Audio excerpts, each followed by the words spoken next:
Paano nga ba mag-process ng medical exam dito sa Dubai? Magkano ito at sino nga ba ang dapat na magbayad nito? Sasagutin natin yan sa video na ito.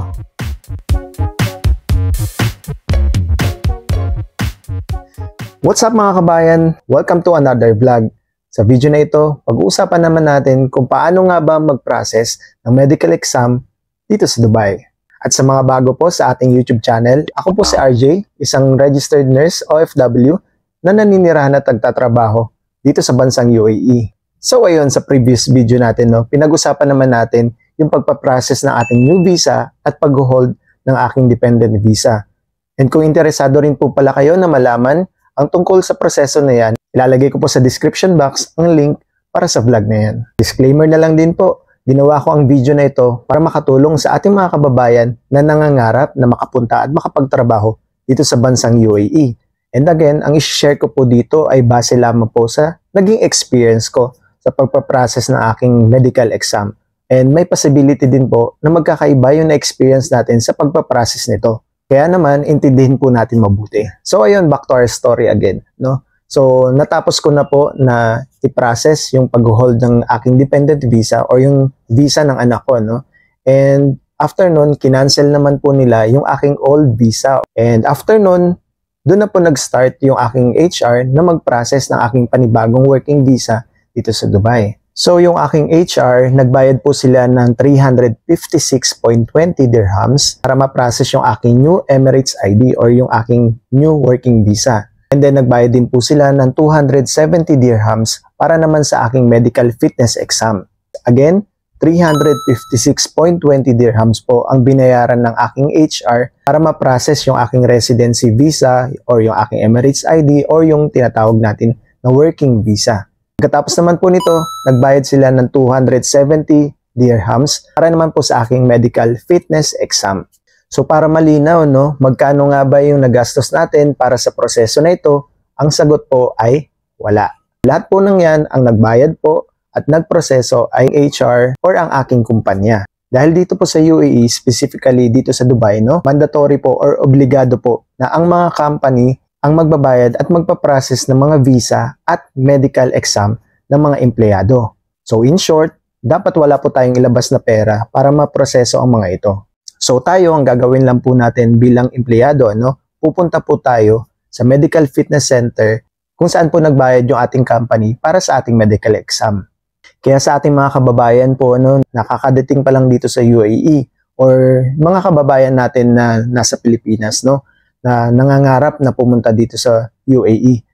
Mag-ingat po tayo sa mga kumpanya or sa mga company na humihingi ng pera para kuno ma-process yung ating Emirates ID or kuno para ma-process yung ating mga medical exam. Dahil malinaw na ito ay isang scam. So lahat po ng mga legal na kumpanya dito sa UAE, especially dito sa Dubai, alam po nila yan, or even yung mga amo po natin, alam po nila yan na sila dapat ang magproseso ng mga ito. Sila ang dapat na magbayad, sila ang dapat na maglakad or magproseso ng mga ito para sa kanilang mga empleyado. Kaya mag-iingat po tayo mga kabayan. So ayun, after po nun, nakareceive po ako ng email galing sa aking HR as instructed, pinapapunta ako sa isang medical fitness facility na malapit sa akin, na malapit dito sa bahay, So ganun po kasi usually ang ginagawa dito ng mga kumpanya, Since alam naman nila kung saan yung mga address natin, hinahanap po nila yung pinaka-nearest na medical fitness facility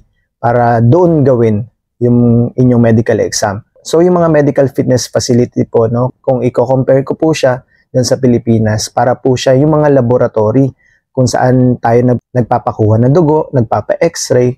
Meron din naman mga ibang kumpanya na nagpapagawa nito sa mga hospital.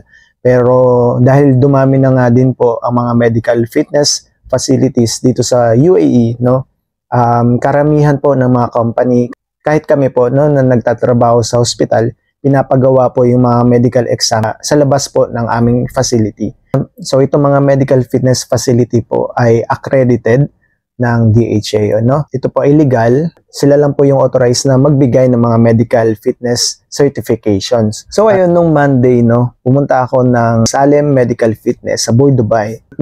And kahit na mainit na ngayon dito sa Dubai, wala naman tayong choice kundi pumunta, kundi sumunod at pumunta dito sa medical fitness facility, no? Para syempre sa exam na to at magtuloy-tuloy yung ating trabaho dito sa abroad.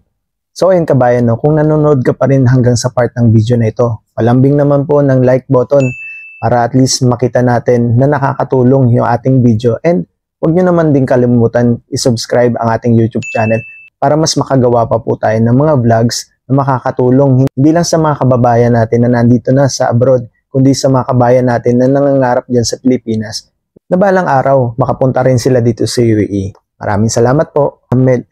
So ayun, no, pagdating ko po doon sa Salim Medical Fitness Center, hinanapan kaagad nila ako ng e-visa at saka ng change status.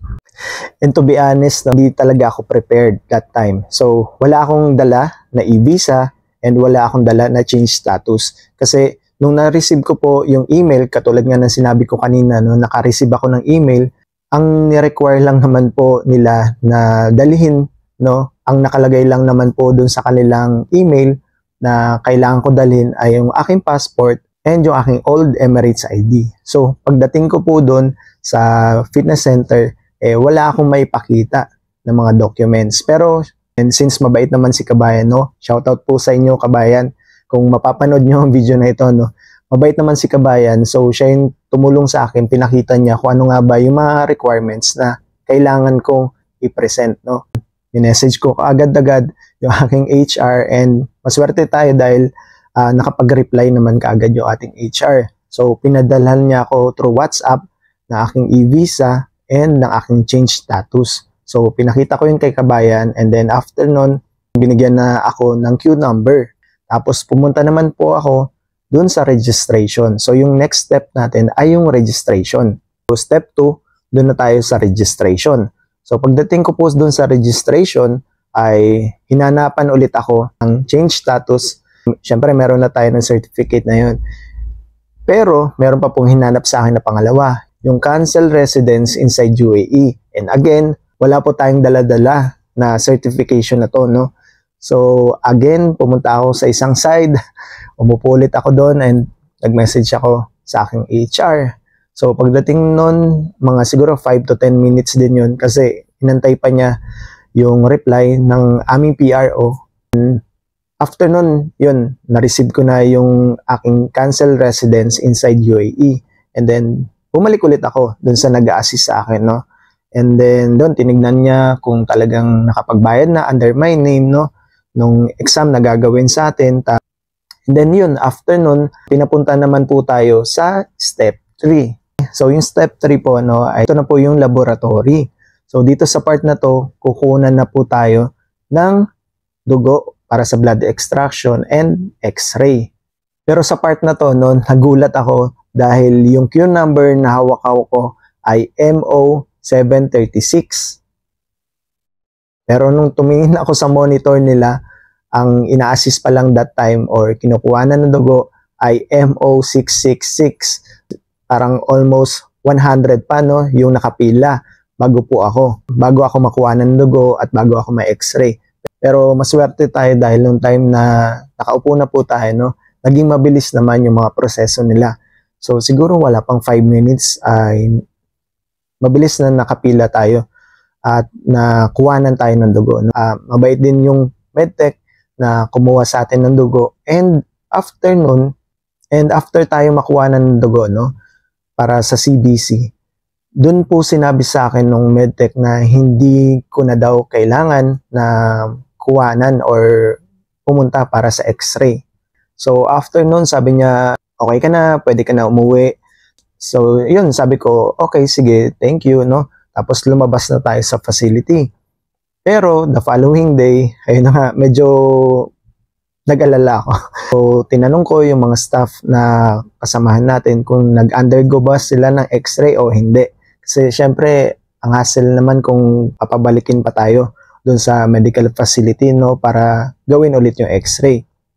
Pero kung mangyayari yun, wala naman din tayong choice. Katulad nga sabi ko, wala tayong choice kundi gawin yung medical procedure na yun, no. So, nalaman ko doon sa mga kasama natin na merong mga staff na blood extraction lang din yung pinagawa sa kanila at hindi na sila pinag-x-ray. Pero meron din tayong mga kasamahan na kinailangan nila mag-x-ray ulit. Yung mismong day na yun, no, on the same day, siguro mga 2 p.m. or 3 p.m. yun, na-receive naman po natin yung ating certification na tayo ay medically fit. So again, syempre pagka-receive natin ng ating certification, forward ko na po siya sa ating HR. Tapos until now, no, na ginagawa natin tong video na ito, nag-aantay pa rin tayo ng mga update kung ano nga ba yung mangyayari sa ating panibagong visa or sa panibagong Emirates ID natin. So kanina, no, tinignan ko sa ICP application kung meron na nga bang update dun sa ating visa, and apparently wala pa. So yung sa akin pati sa anak ko, hindi pa rin siya nagre-reflect dun sa application.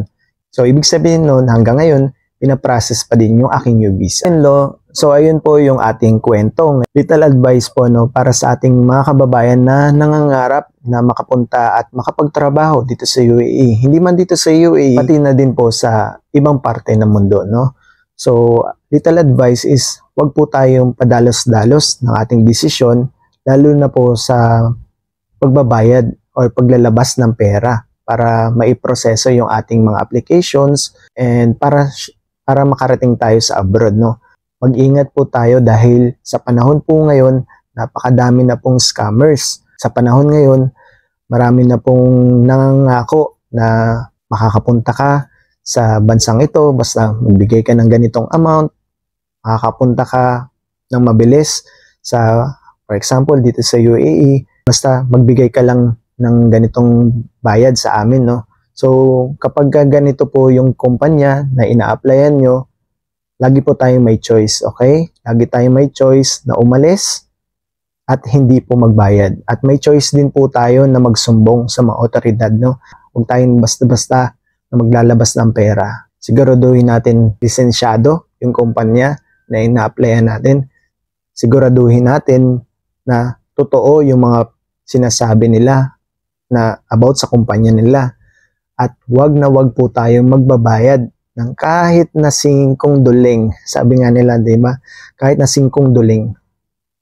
Wag na wag po tayong magbayad. Dahil again, dito po sa UAE, especially dito sa Dubai, ang legal na kumpanya at legal na mga recruiters dito para magbigay sa atin ng legal na trabaho, hindi po sila hihingi ng kahit na magkano, kahit na 5 dirhams pa yan, 10 dirhams, hindi po sila maniningil ng any amount para maproseso yung ating visa, yung working visa, and yung ating medical exam. Okay? Yan po yung laging advice ko para sa ating mga kababayan na kakadating pa lang dito sa abroad.